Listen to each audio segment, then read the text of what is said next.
번째 실루엣의 정체는 유시민, 한동훈 두 분 지금 재판 중이잖아요. 특히 유시민 노무현재단 이사장이 검찰이 노무현재단 계좌를 들여봤다라는 주장을 해서 한동훈 검사장이 법적 조치를 취한 바 있습니다. 어제 법정에서 두 분이 만났습니다. 먼저 한동훈 검사장의 이야기 한번 들어보시죠.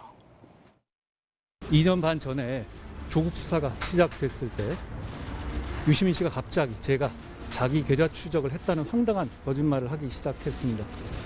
조국 수사 등 자기 편 권력 비리 수사를 막고 저에게 보복하기 위한 목적이었다고 저는 생각합니다.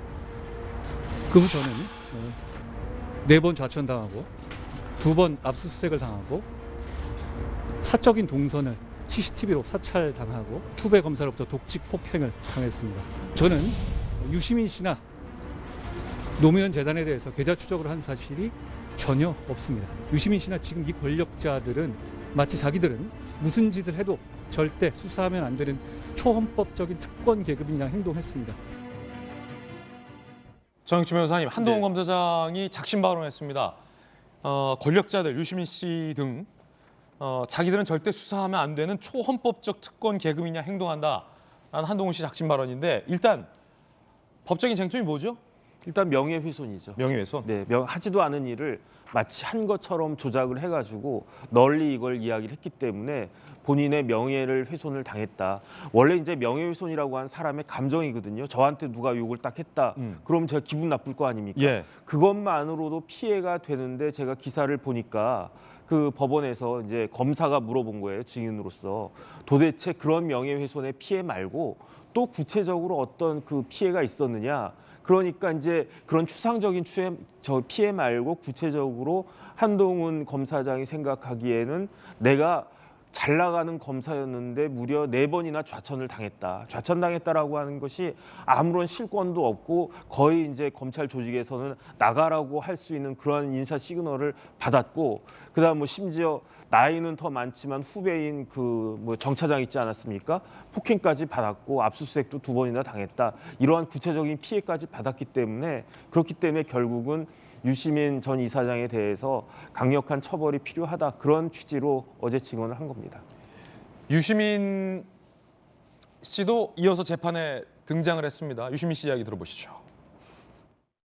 오늘 변론하실 때 뭐 입장 어떻게 지금까지 해오셨던 뭐 합리적인 근거에 의해서 발언을 했던 것이다. 이 주장 계속 하실 겁니다. 아니요, 오늘은 증인신문 일이라 네. 제가 할 일은 없습니다. 한동훈 부원장 측에서는 좀 다른 사람 계좌 압색 등의 정보 열람하게 된 거다 이렇게 주장하시는데 그건 좀 모르겠습니다. 그럼 정경심 씨 대법원 판결에 대해 그거 왜 저한테 묻습니까?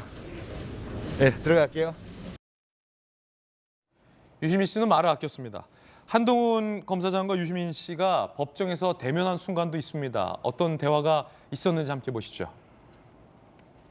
자, 방금 정익진 변호사님이 말씀하셨던 장면, 이 장면 나왔고요. 노무현 재단 계좌 추적 등 한동훈 검사장 특정한 발언이 아니다라는 유시민 이사장의 해명이 있었습니다. 대검 반부패 강력부라고 했을 것, 사실상 우리를 특정하는 내용이었다라고 서로의 주장들이 있기도 했습니다. 한동훈 검사장이 유시민 씨와의 합의를 거부했다라는 보도도 있는데 어떤 내용인지 살펴보시죠.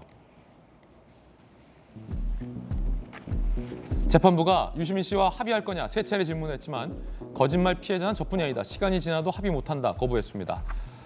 저는 합의 의향이 있다라고 유시민 씨가 얘기했군요. 오늘 보니까 한 검사장이 하실 것 같지 않다라고 얘기를 했습니다. 한동훈 검사장이 법원에 나오면서도 작심 발언을 했습니다. 뭐라고 얘기했는지 들어보시죠.